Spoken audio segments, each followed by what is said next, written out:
The data streamed across the main screen of the Earth Command ship Jengamhan, and it told a story of silence. Captain Park Dayan stood on the bridge, his hands clasped tightly behind his back. His face was calm, but his eyes were dark and hard as they watched the images. His crew worked quietly at their stations, their usual low chatter completely gone. The only sounds were the soft beeps of consoles and the hum of the ship's systems. The planet below was Epsilon Eridani 4. The colonists had called it Eden. It was supposed to be a place for new beginnings, a green world for farming and families. Now it was a dead gray ball wrapped in clouds of black dust. Kim Ji-woo, the ship's astrophysicist, was the one who had to explain the pictures. Her voice was steady, a flat tone she used for reporting facts.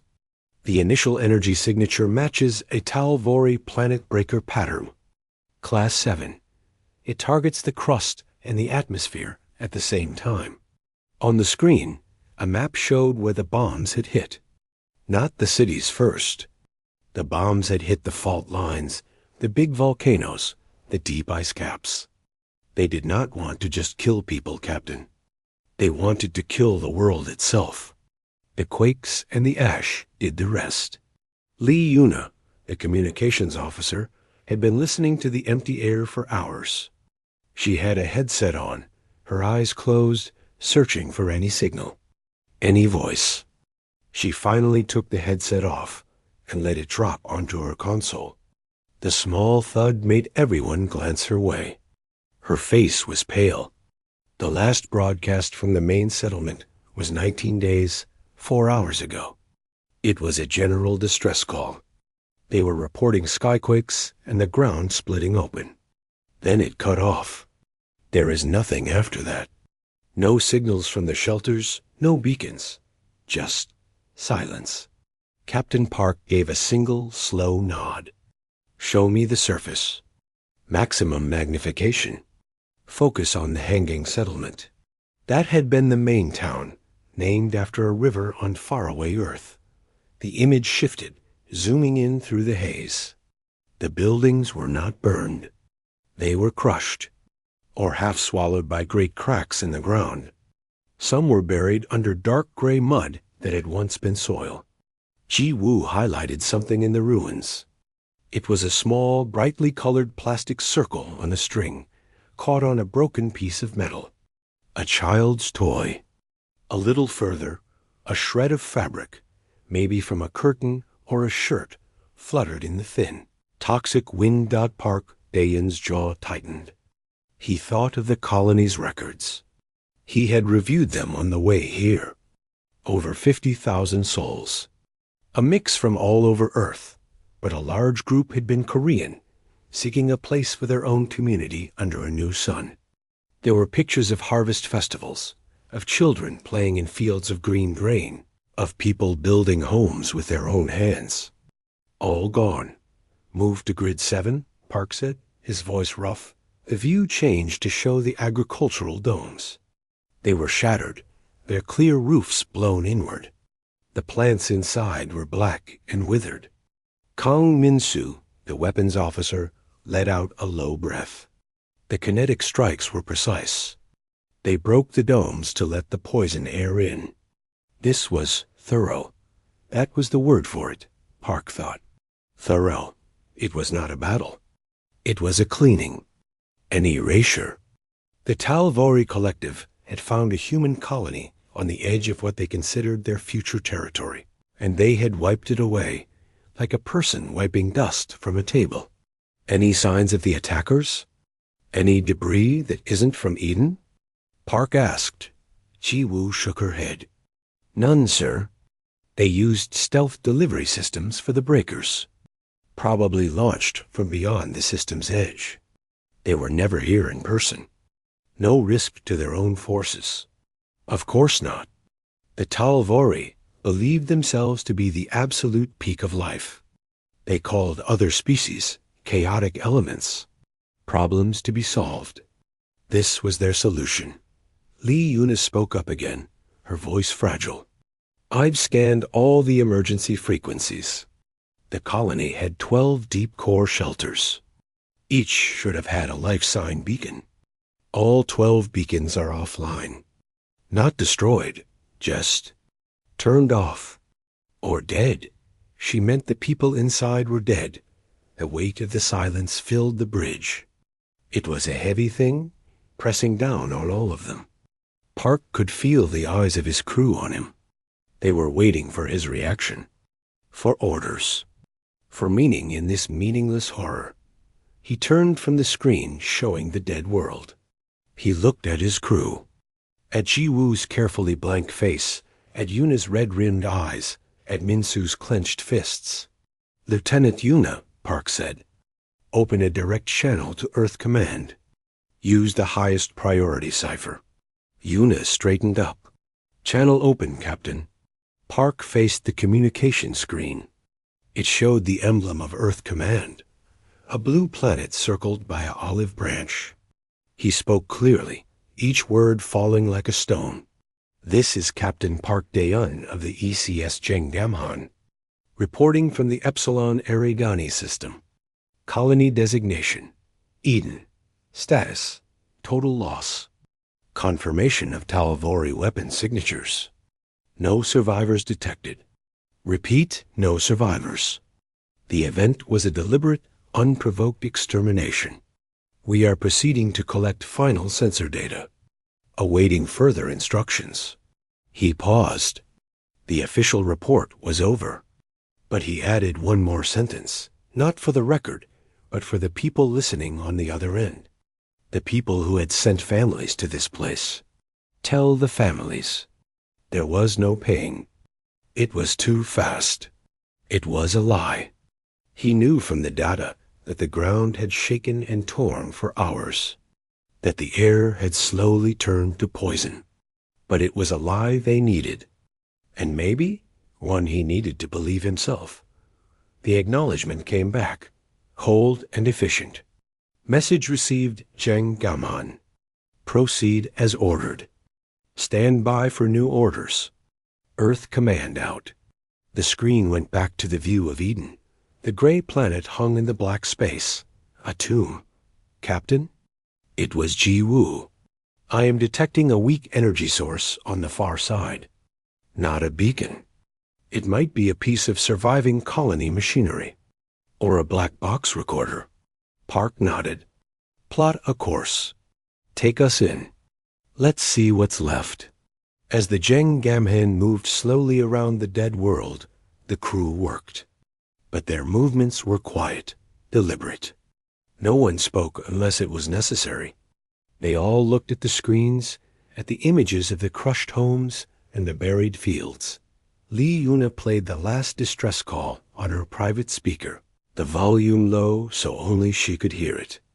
A man's voice, tight with fear, talking about the sky falling. Then a woman's voice in the background, shouting a warning. Then a sound like the world tearing apart. Then static. Forever. Kim Ji-woo focused on the numbers, the radiation counts, the geological data. She built a model of the attack, second by second.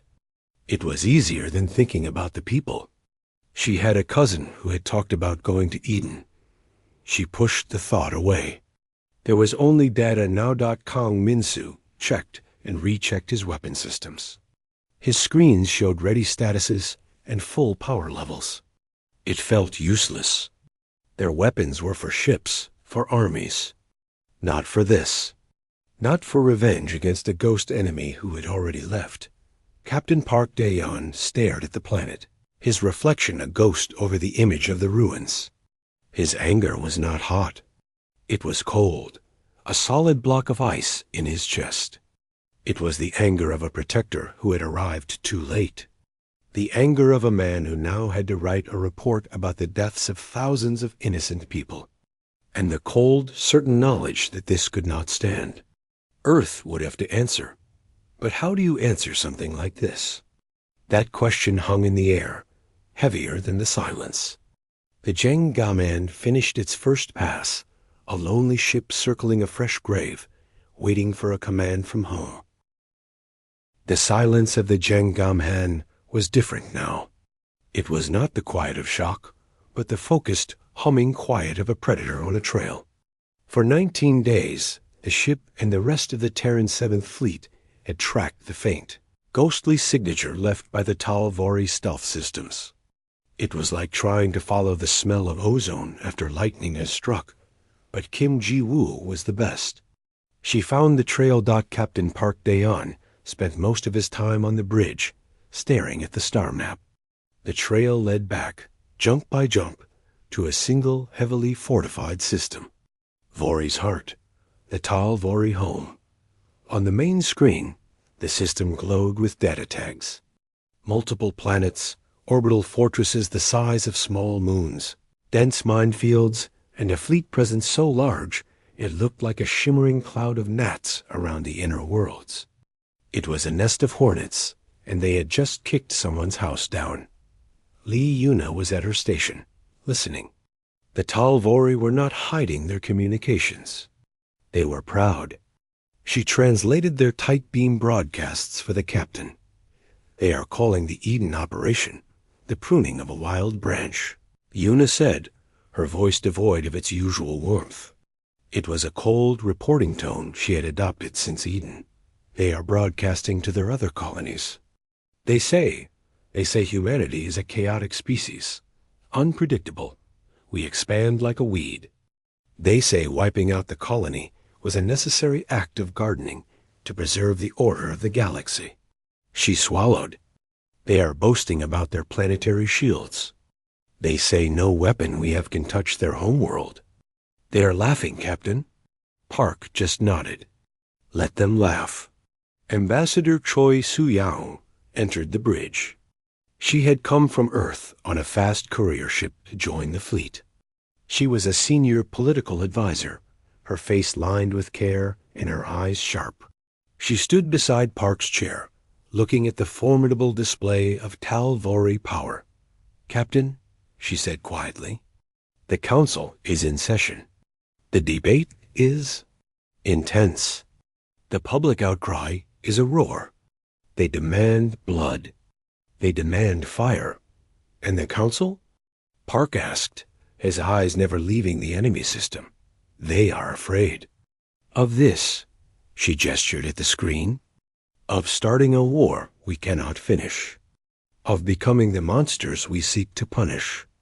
There is a faction calling for a demonstration of force, a strike on a military target, then a demand for surrender and reparations. Kang Min-soo snorted from his weapons station. Reparations? For a planet of dead? What do they pay with? Rocks? Park held up a hand, silencing him. He looked at Choi. What is your advice, Ambassador? Choi Soo-young met his gaze. My advice is to remember who we are. Vengeance that mirrors the crime destroys the avenger's soul. We must be just. We must be measured. We must show the galaxy that humanity's wrath is terrible, but it is also precise. We must be better than them. Better than them, Park repeated softly. He finally turned to her. They did not measure their response, Ambassador. They did not warn. They did not declare war. They simply erased 50,000 peaceful souls from existence because our existence in their garden was inconvenient. How do you be better than that when better is seen as weakness? Before she could answer, a priority signal chimed. It was from Earth Command. Top-level encryption for the captain's eyes only. On my screen, Park said. The others looked away, giving him privacy. The message was not long. It was not a video, just text.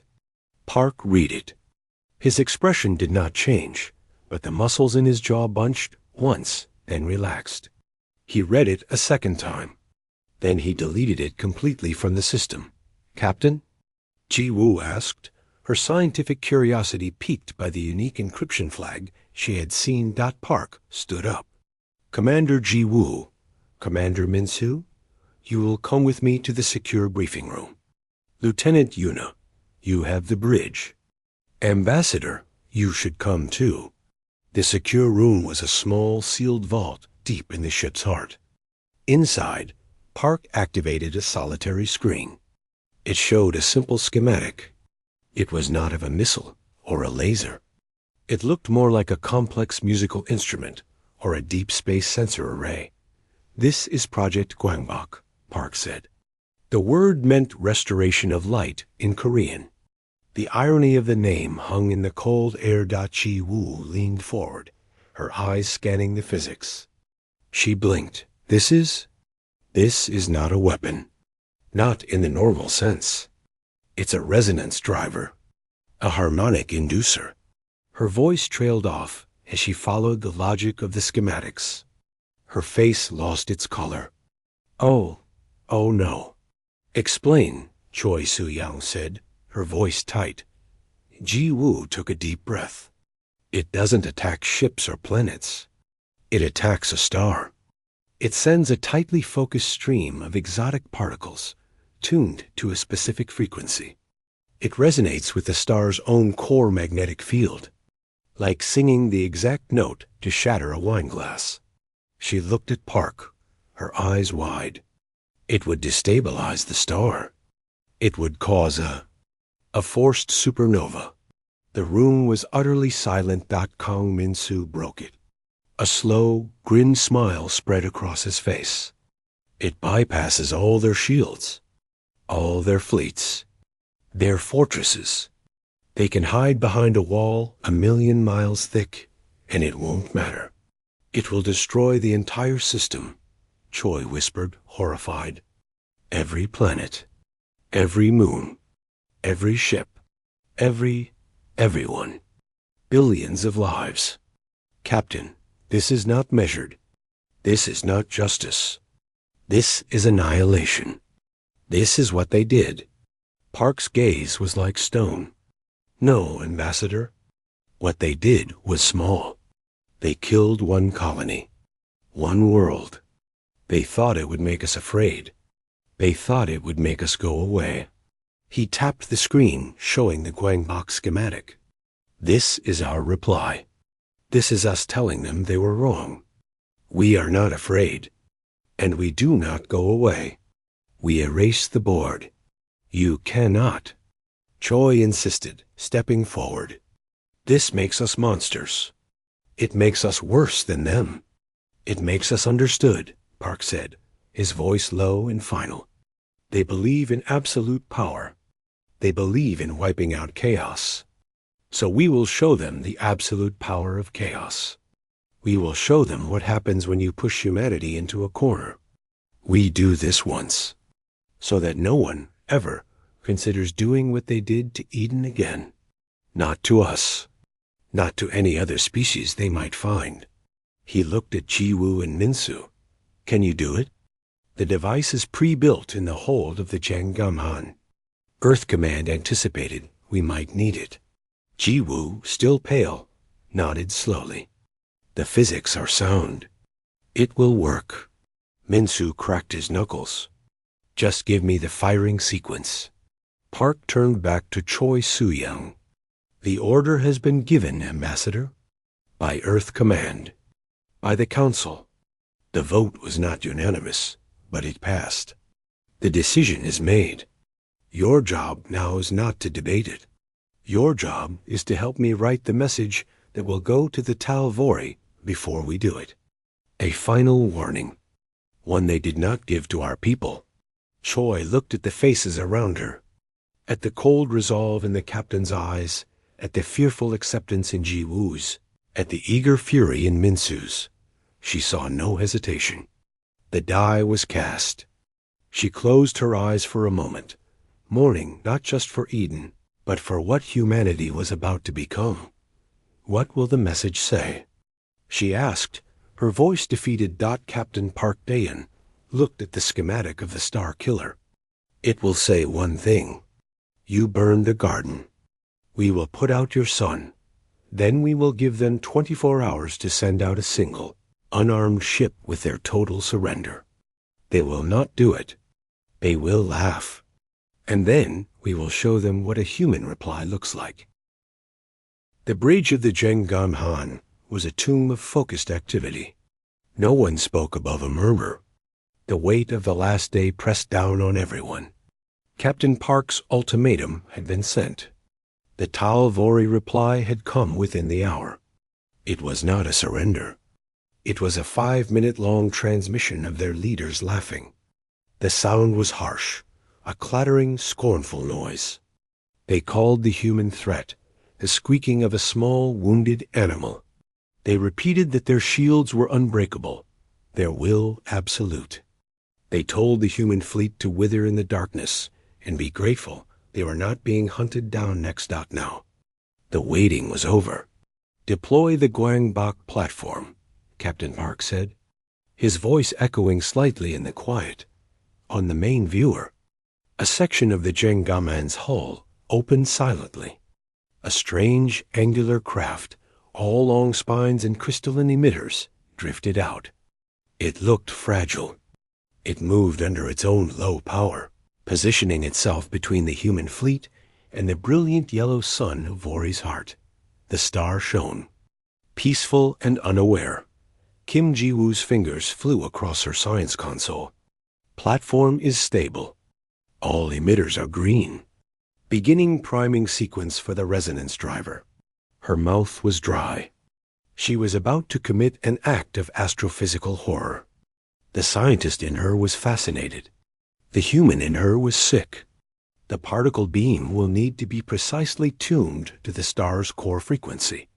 I am analyzing its pulsation pattern now. The Tal Vori are scanning it, Lee Yuna reported from her comm station. Her face was drawn. She had listened to the laughing for a long time. They are classifying it as a psychological weapon, a probe meant to scare us. They are ignoring it. Let them, Kang Min-soo said from weapons. His screen was tied directly to the Guangbok platform. His usual job was targeting missiles and lasers. This was different. He was inputting the final firing coordinates. Not for a planet, but for the very center of that distant, shining star. Ignorance is a good way to die. Frequency lock established, Ji-woo announced.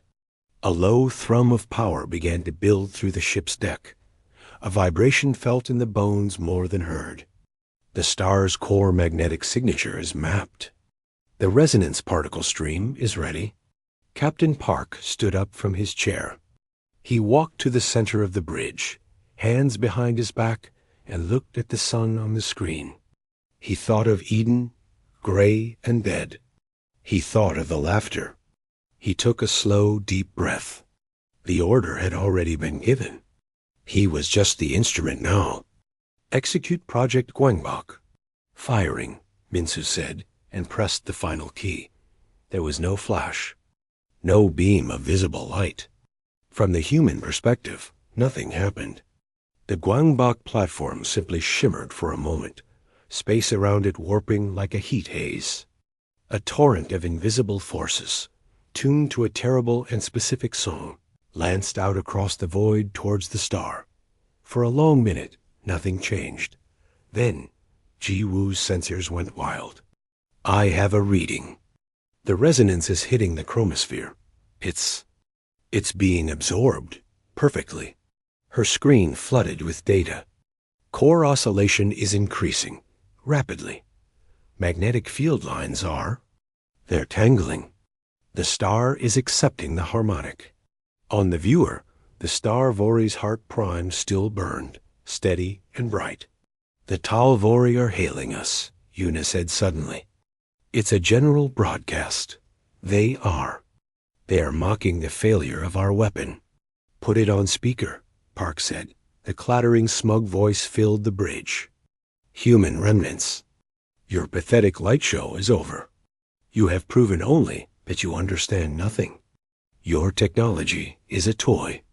Leave now, and we may let your other colonies live for a time. This is your only warning. Response? Yuna asked, her hand poised over the console. No, Park said quietly. No more talk. Ji-woo's voice cut through the alien noise. The cascade has begun. The core is destabilizing. The star is now a contained supernova. The magnetic bottle the resonance created will hold for. She checked her numbers. 73 seconds. Then it will fail catastrophically. 73 seconds, Park repeated. He looked at the faces of his crew. Yuna had taken off her headset, letting the Talvori mockery fill the air. Minsu watched his countdown timer, his expression hard. Ji-woo stared at her science readouts, her professional mask slipping to show pure awe. Can they detect it? Park asked, with their current sensor focus. No, Ji-woo said. They are looking for weapons-grade energy, for missiles. This is stellar medicine turned into a poison. They won't see it until the containment fails. The countdown passed 1 minute. The Talvori broadcast changed. The mocking tone was gone, replaced by confusion. They were reporting unusual solar flare activity. A magnetic storm. They were ordering their outer fleets to adjust positions. At 40 seconds, the confusion turned to concern. The star's visible light was flickering. Not much, just a dimming, then a return to normal. Then another dimming, longer this time. Containment is straining, Ji-woo whispered. The energy is building. At 20 seconds, the Talvori voices became urgent, then frantic. They were screaming orders. Their planetary shield networks were powering to maximum, not because of an external attack, but because of the sudden, violent radiation pouring from their own sun. They still did not understand. At 10 seconds, the Starvori's heart prime visibly changed. It seemed to darken at its center, like a pupil dilating. Then the outer layers swelled, turning a sickly, furious red. They see it now, Yuna said, her voice hollowed out at 5 seconds. The Talvori broadcast dissolved into pure, undifferentiated noise, a chorus of 1,000 different screams. Alerts and prayers, all cut together into a single sound of terror. At 0. Kim Ji-woo simply said, "Containment breach." On the screen, the star did not explode outward immediately. For a heartbeat, it imploded, sucking light into its center. The silence on the bridge was absolute. Then the supernova wave began. It was not an explosion in the sense of fire. It was a wave of light so intense it whited out the main viewer for a full 3 seconds. When the filters adjusted, it was not a ball of fire they saw, but an expanding shell of pure, destructive energy, moving at a fraction of the speed of light. It was beautiful. It was the most horrifying thing any of them had ever witnessed. It touched the innermost planet first. The planet, a molten rock world, did not crack or burn. It simply vaporized. Its mass turned instantly to plasma, adding to the wave. The wave moved on, unhurried, inevitable. The Talvori fleets became brief, bright sparks against the blinding wall, and then were gone. The orbital fortresses, the pride of their empire, vanished like snowflakes in a furnace. The wall of light reached the shield around their homeworld. The shield, designed to withstand any conceivable weapon, glowed a brilliant, tortured blue for a microsecond. Then it overloaded and vanished. The world beneath its continents, its cities, its billions of lives, was exposed for less than a blink before the light washed over it. Scouring it clean from existence. Captain Park Dae-yeon watched, his face illuminated by the dying light of a star system. He did not blink. He did not look away. He watched until the main viewer had to polarize again, the expanding cloud of stellar debris now cooling into a great, glowing ring in the darkness. The bridge was silent. The Talvori broadcast had stopped long ago. The deed was done. The star system was erased. The brilliant, terrible light slowly faded from the main view screen.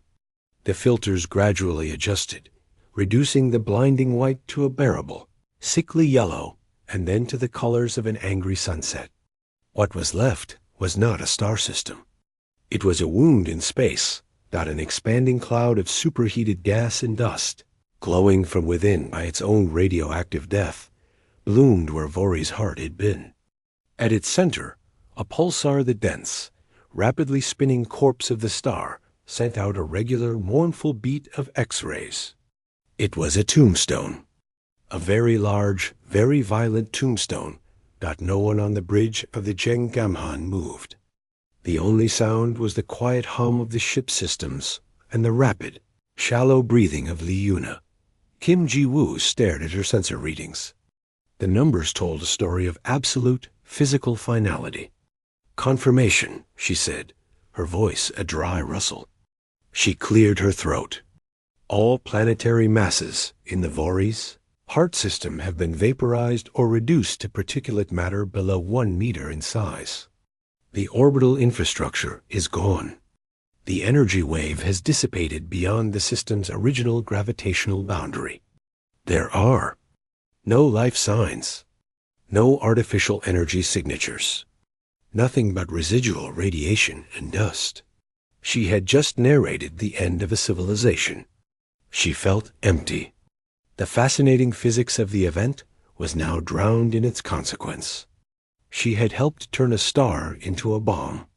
She would never look at the night sky the same way again. Kong Min-soo leaned back in his chair at the weapons station. The eager focus was gone from his face. It was replaced by a strange, slack stillness. He had pushed the button. He had watched the countdown to 0. He had expected to feel triumph, or at least a cold satisfaction. He did not. He felt nothing but a hollow, ringing quiet inside his head. He looked at his hands, the hands that had input the final coordinates, and then he clenched them into fists, hard enough for his knuckles to turn white. There was no enemy left to fight. His job was over.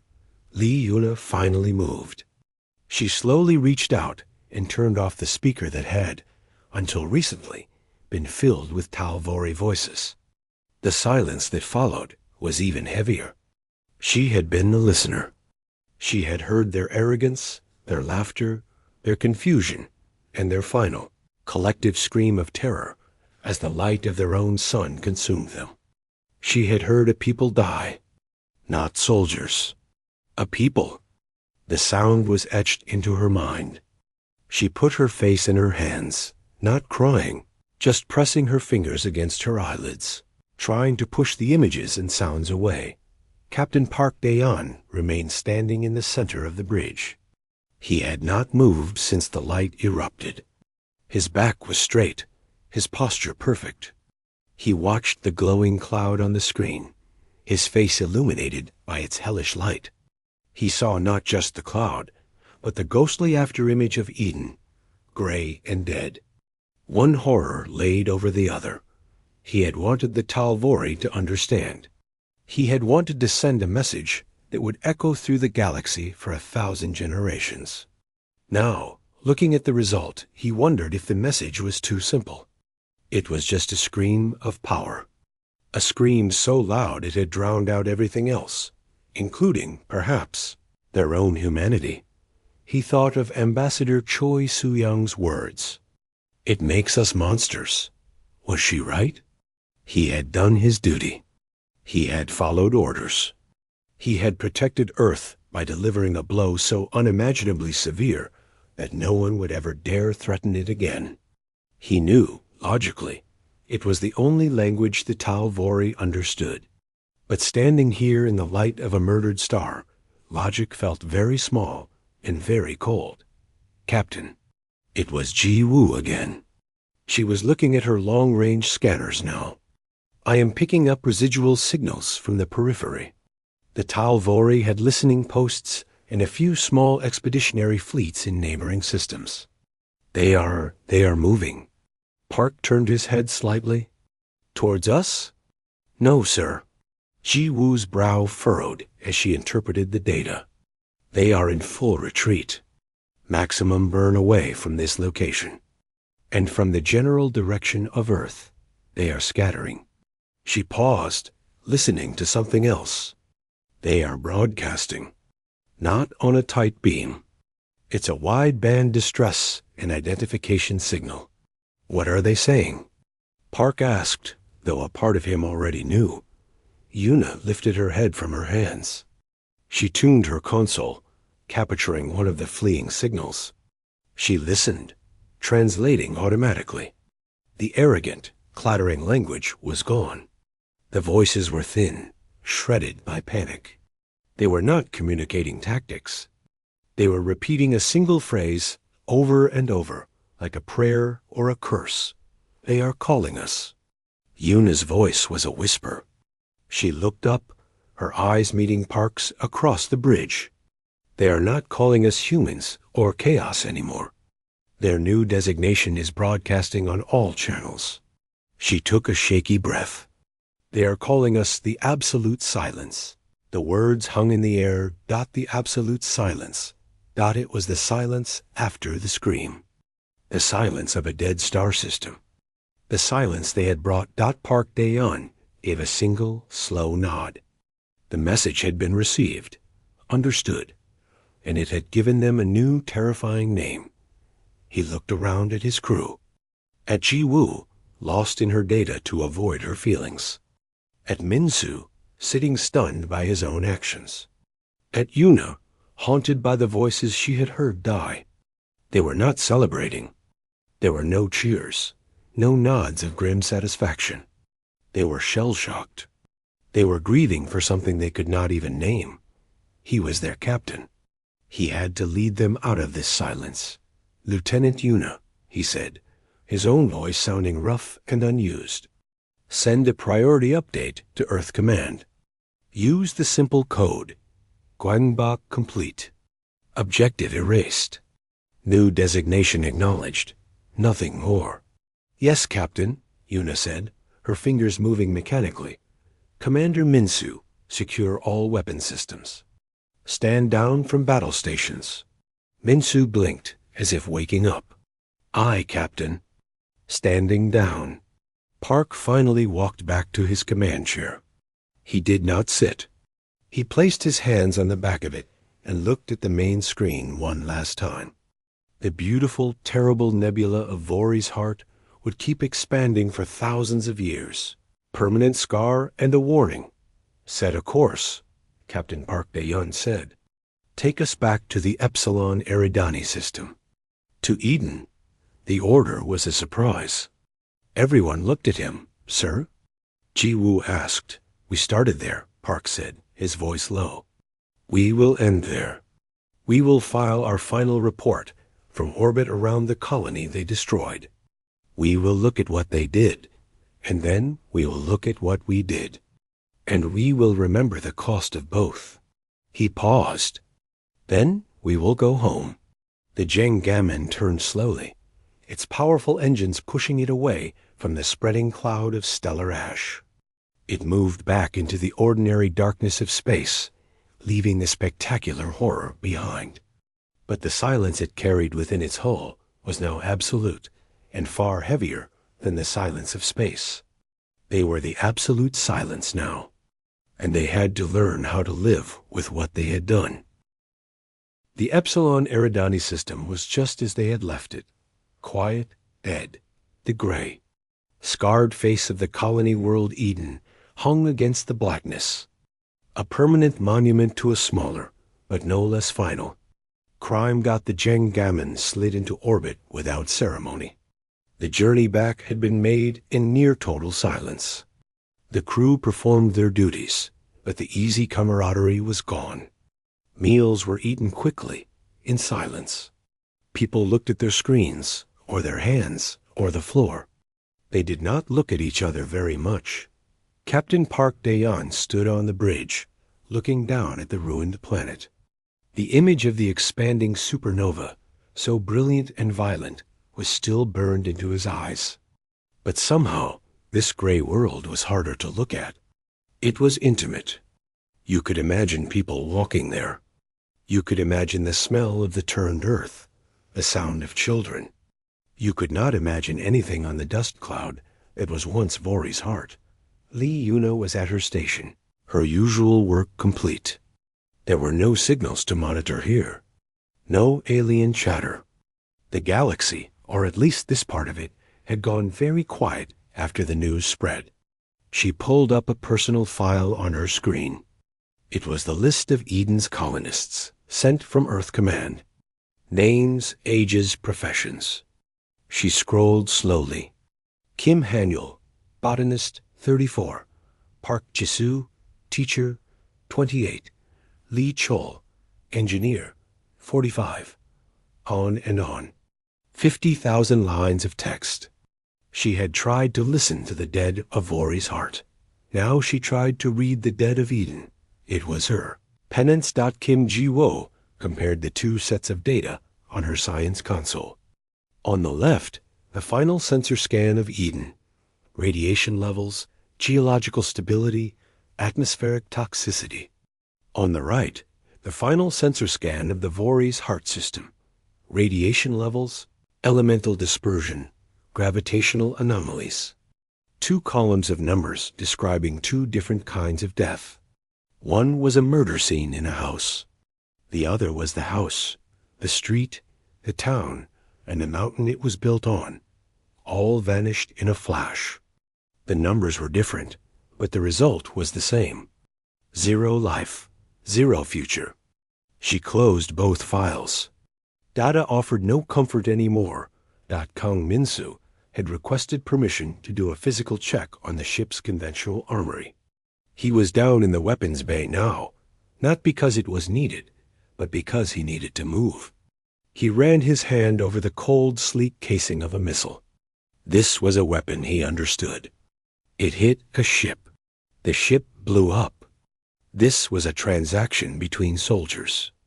What they had done with Gwangbok was not a transaction. It was an act of God. A terrible, unnatural act. He felt useless. His purpose had been fulfilled in the most extreme way possible, and it left him with nothing to do but count bullets in a quiet room. Ambassador Choi Soo-young entered the bridge. She had kept to her quarters for most of the return trip. She looked older. The weight of being the voice of conscience in a machine of vengeance had bowed her shoulders.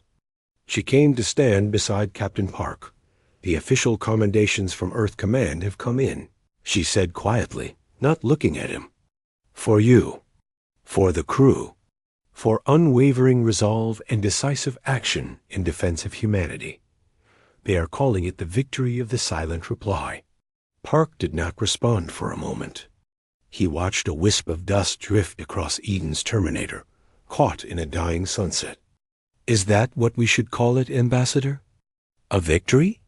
"It is what history will call it," she said. Her voice was tired.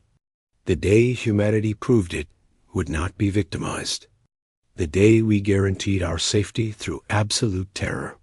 "And the cost?" Park asked. Choi finally looked at him. Her eyes were sad. "The cost is what we carry. The cost is the silence on this ship. The cost is the new name they gave us. The absolute silence. We wanted to be understood. Now we are. They will never see a human face again without thinking of that silent, expanding light. We have made ourselves into a natural disaster." Park nodded slowly. He knew she was right. He had achieved his mission perfectly. He had saved countless human lives by sacrificing the humanity of those who had to pull the trigger. It was a cold, brutal arithmetic. "What do we do now?" He asked her. It was not a captain asking an ambassador. It was one tired person asking another. "We live with it," Choi said. "We remember Eden. We remember Vori's heart. We make sure the next time someone on Earth Council wants to use such a weapon, they see our faces. They see Lieutenant Yuna hearing the screams. They see Commander Min-soo's empty hands. They see Commander Ji-woo's numbers of the dead. They see the silence." She paused. "That is our duty now, to be the living memory of the cost." Captain Park turned from the view of Eden. He looked at his bridge crew. Yuna, reading her list of names. Ji-woo, staring at a blank screen. Min-soo had returned, standing stiffly at his post. He walked to the center of the bridge. Officers of the Zheng Gamhan, he said. His voice was firm, but not loud. It was the voice of a man choosing his words with great care. They all looked up. Our mission is complete. Eden has been avenged. The threat has been eliminated. Earth is safe. He let the words hang. They sounded hollow in the quiet room. We have done a terrible thing. A necessary thing, perhaps, but terrible. We have become something new in the eyes of the galaxy. We must never forget what that is, or how it happened. He met each of their eyes. We will return to Earth. We will receive our commendations. People will call us heroes. You do not have to believe them. You just have to remember. Remember the garden and remember the star. Carry them both. That is your final order. He returned to his command chair. For the first time since before Eden, he sat down. The weight he felt was not just in his bones. It was in his soul. Lieutenant Yuna, he said, open a channel to Earth Command. Send the final report. State our coordinates and our intention to return. Yes, Captain, Yuna said. Her voice was a little stronger. Commander Ji-Woo, plot the course for home. Use the standard routing. Aye, sir, Ji-Woo said, turning to her console. A specific task to focus on. Commander Min-Soo, one last systems check. Then prepare the ship for the long jump. Min-Soo nodded, his hands moving over his panel with renewed, if somber, purpose. Captain Park Dae-Hyun took one last, long look at the planet below. He did not see a victory. He saw a grave.